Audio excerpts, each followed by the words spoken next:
E aí pessoal, sou Davidson Abreu, sou policial e sou escritor e hoje vamos falar rapidinho da nova série da Netflix, já está há algum tempo, acho que quem se interessa já assistiu, então vai ter alguns spoilers aqui, que é Missa da Meia-Noite, uma série de terror que o autor dela já vem de 3 séries famosas, A Maldição da Residência Hill e A Mansão Blair.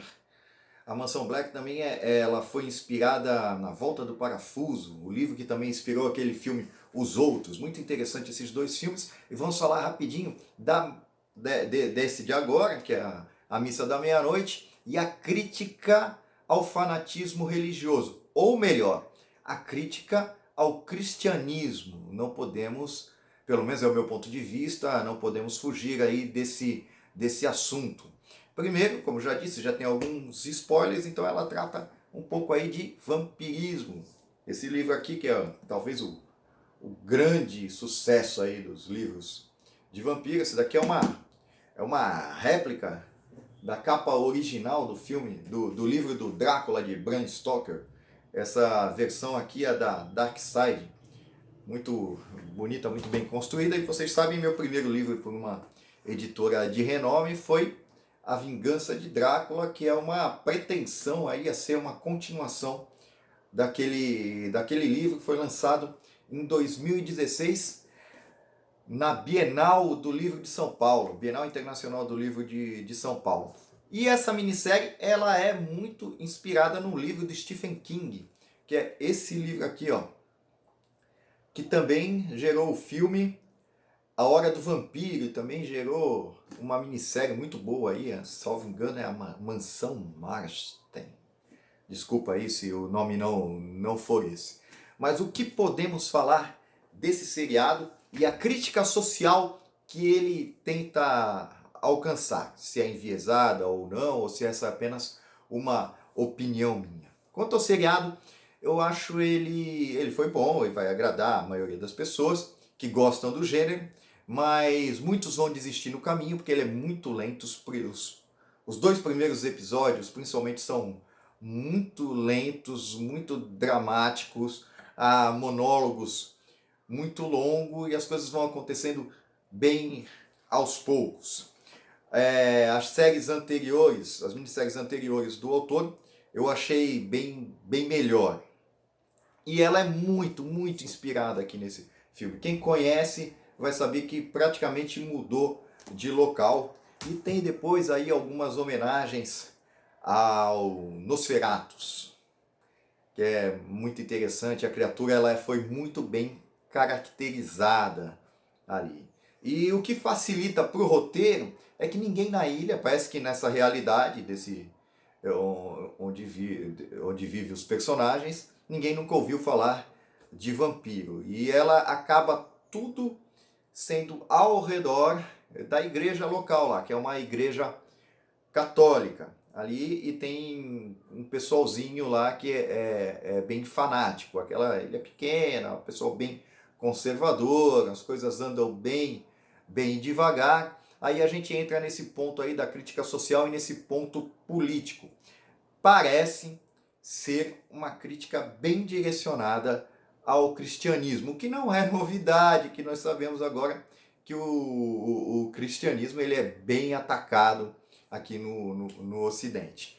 E utilizam o catolicismo, talvez devido aí aos símbolos serem mais referentes aos livros, aos filmes de vampiro. Então utilizam mais dessa forma. E a gente vê o quão interessante né, essas críticas que já estão começando a ficar batida demais, que o xerife da ilha ele é muçulmano e ele tenta fazer com que seu filho siga a sua religião. Então ele é bem perseguido por ser muçulmano e tal, aquela visão de que o muçulmano é terrorista e tal. Será que porque os terroristas são muçulmanos, por coincidência? É claro que é uma minoria, mas essa minoria é muito grande. Essa minoria domina países. Essa minoria aí fanática mata, assassina milhares de pessoas. Essa minoria aí é contra os direitos das mulheres. Essa minoria acredita que os infiéis devem morrer. Isso daí está no Alcorão. Apesar que o Antigo Testamento também tem umas passagens bem escabrosas, mas você vê o cristianismo em geral, é claro que tem um louco ou outro, é óbvio que tem os absurdos, porque são seres humanos, e o ser humano é voltado a fazer porcaria. Mas, em geral, você vê que o cristianismo espalha caridade pelo mundo aí. Você vê na África várias missões religiosas de médicos ali tratando de subnutrição, vacinas e tudo mais. Tem lá o dedo do cristianismo está ali. Então você vai ver que o mal que um ou outro cristão faz é pessoal e não institucional. E nós vemos aí o que está acontecendo com o Oriente Médio. As pessoas fugindo ali por causa de grupos fanáticos que tomaram um país. São minorias? São, mas é uma minoria que consegue dominar países. Então, não é tão pequeno assim. Devemos tomar esse cuidado. Óbvio que não deve haver o preconceito individual, mas é uma realidade que a gente vive. Bom, a gente vai ver que no decorrer do filme o padre tem um passado ali, já que foge dos seus votos de castidade. Uma das heroínas ali do filme, ela é homossexual e não frequenta a igreja. Então nós vemos que os valores são totalmente atacados. Isso acontece? Sim, isso acontece. Que nem eu disse, somos seres humanos. Mas nós vemos aí alguns ataques que parecem às vezes ser orquestrados, direcionados contra certos nichos. Então, ataques contra o cristianismo, ataques contra o conservadorismo.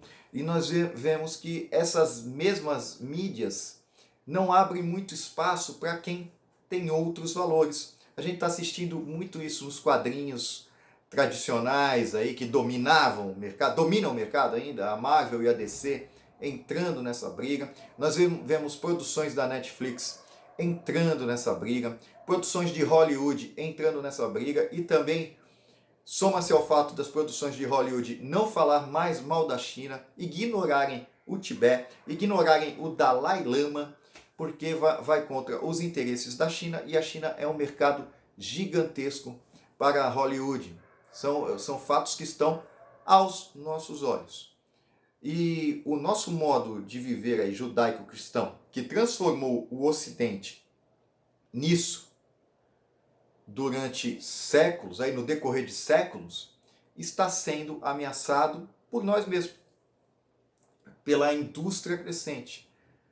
E há também alguns objetivos quanto a isso. Não quero entrar em nenhuma teoria da conspiração, mas é isso que está acontecendo. E deveria o espaço ser aberto. Eu sou a favor de toda a liberdade. Toda obra ela tem total direito de dar a visão do autor, a visão de mundo que ele tem.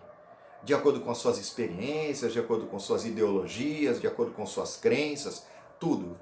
Essa liberdade ela tem que ter, mas ela tem que ser equilibrada. Os dois lados têm que ter essa liberdade. Não pode impedir um de falar. Na minha visão, no meu ponto de vista pessoal, o cristianismo, com todas as suas falhas, com todos os seus erros no decorrer dos tempos aí, e olha que eu sou espírita, ele fez muita coisa boa. E nós só temos esse grau de liberdade no Ocidente devido ao cristianismo. E há um risco muito grande de nós perdermos aos poucos essa liberdade. E talvez não pela força, mas pela espiral do silêncio. A gente vai ficar tão constrangido em expor o nosso ponto de vista, o nosso modo de vida, que a gente vai ter que viver dessa forma meio que em silêncio, sem poder se expandir, se é que me entendem. Beleza? Mas assistam, é divertido, vale a pena, mas apenas acho talvez um pouco direcionado a essa crítica social, que também é válido. Valeu? Um abraço.